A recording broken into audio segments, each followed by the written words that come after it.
على أشرف الأنبياء والمرسلين وعلى آله وصحبه أجمعين.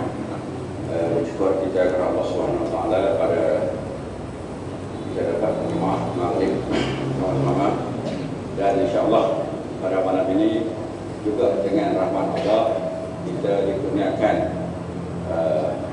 dengan tidak dirancang kita dapat bersama-sama dengan yang bahagia Tuan Haji Sukil Latif, yang mana beliau dulu pernah masa zaman mudanya berada di Pulau Pinang atau Lamprai di Jaksong dan beliau adalah merupakan wartawan atau pengarang Warta Negara. Kalau yang muda mungkin tak ingatlah Warta Negara yang keluar dulu, lepas itu Tulisan Melayu, Tulisan Melayu, kasus ini dalam tulisan banyak apa-apalah soal dan lain-lain.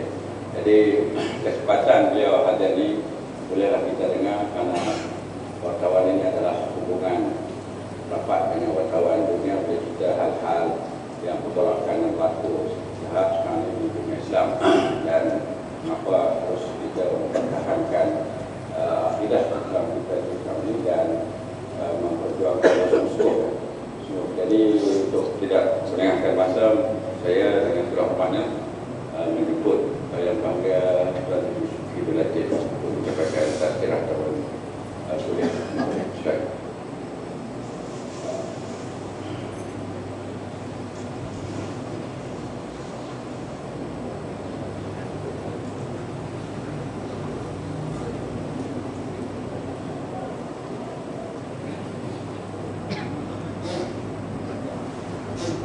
Assalamualaikum warahmatullahi wabarakatuh. Bismillahirrahmanirrahim.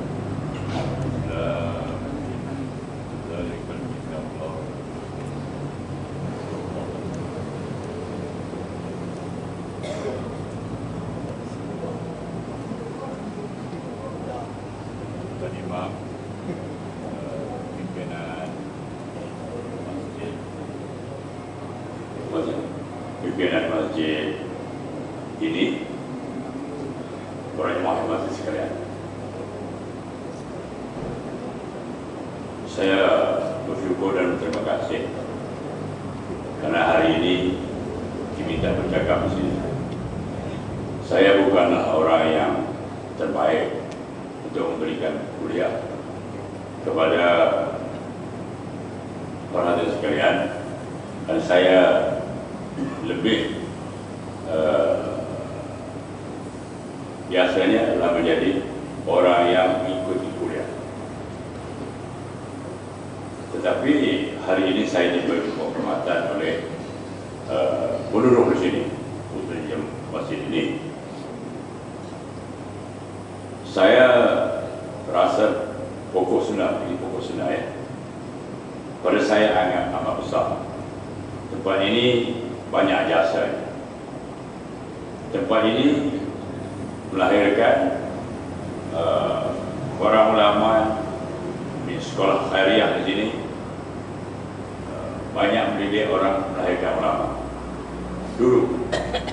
Dan saya percaya tempat ini juga ikut memberi sumbangan untuk melahirkan, kalaupun bukan ulama tetapi cerdik pandai Islam. Dan saya terhutang budi dengan tempat ini kerana dua orang daripada anak saya dididik di kampung ini, yaitu di sekolah Mahat Azhar yang dipimpin oleh Ustaz Yusuf Osman. Sebelum saya nak ceritakan sikit kesyukuran saya. Saya hantar anak saya belajar di Turki, Latif nama dia. Saya hantar dua ke Turki, yang jadi seorang. Jadi anak saya yang jadi itu nama Abdul Latif Rahbah. Saya hantar dia ke Turki umur 11 tahun. Macam-macam orang kata, macam-macam budak macam ini. Dan saya hantar ke Turki, dia tak tahu bahasa Inggeris, orang Turki pun tak tahu bahasa Inggeris. Dia duduk di sana macam ayam dengan itik. Tetapi sejam mata balik tinggalkan dia. 2 tahun setengah dia hafal Quran di Turki. Dia balik sini, yang dia tahu Quran saja. Lain-lain dia tak tahu. Hukum-hukum Islam semua perkataan Islam tak ada. Dan ada beradik di sini boleh cakap Inggeris pun dia tak tahu. Yang dia boleh tahu Quran dan apa nama ni, Turki.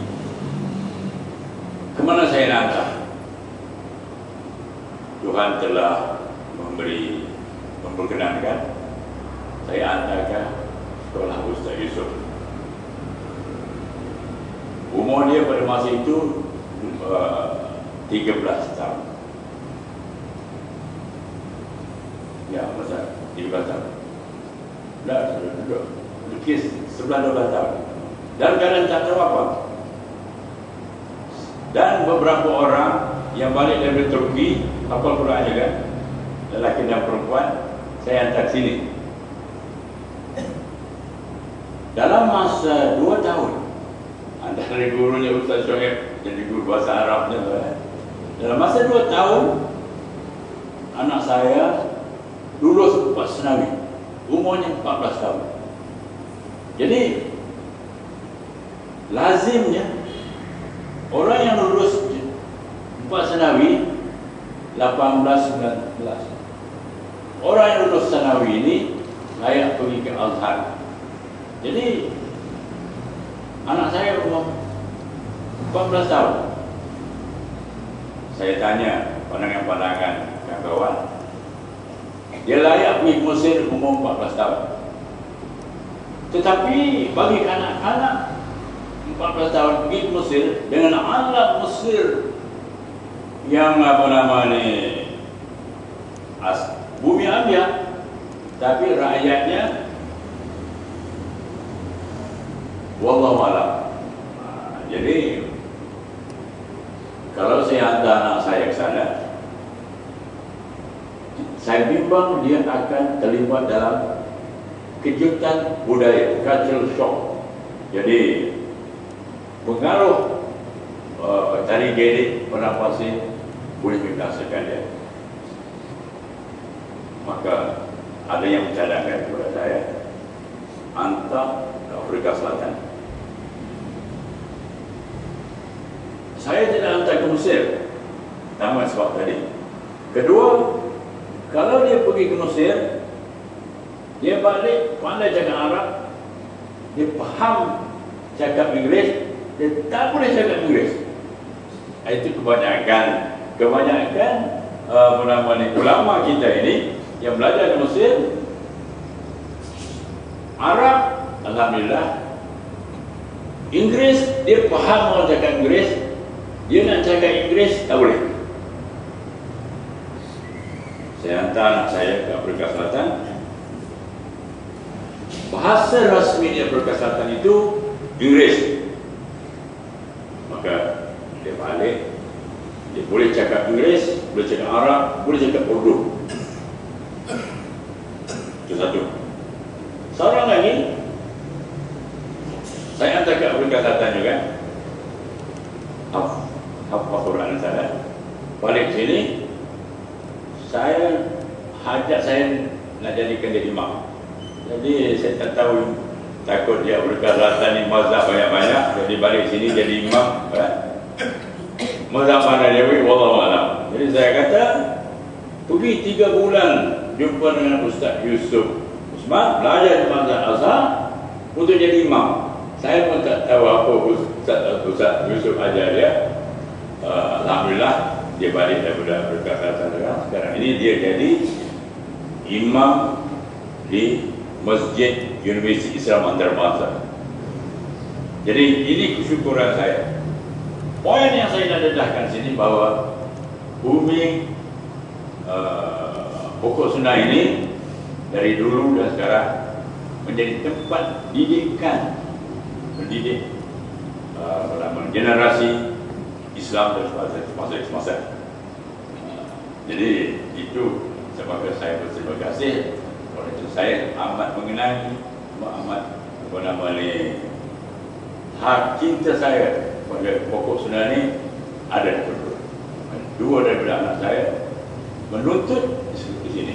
Dan sekarang ini saya tak payah cakap, tak payah saya apa anak saya. Okey, pada itu. Tadi saya bacakan sepotong ayat daripada surah Al-Baqarah yang maksudnya inilah kitab tidak syak lagi panduan kepada orang yang takwa. Itu bila kita baca Quran, hafaz apa nama, lepas yang amal, maka kita balik kepada Quran yang besar. Kita mula dengan surah Al-Baqarah, kita akan jumpalah ayat dalam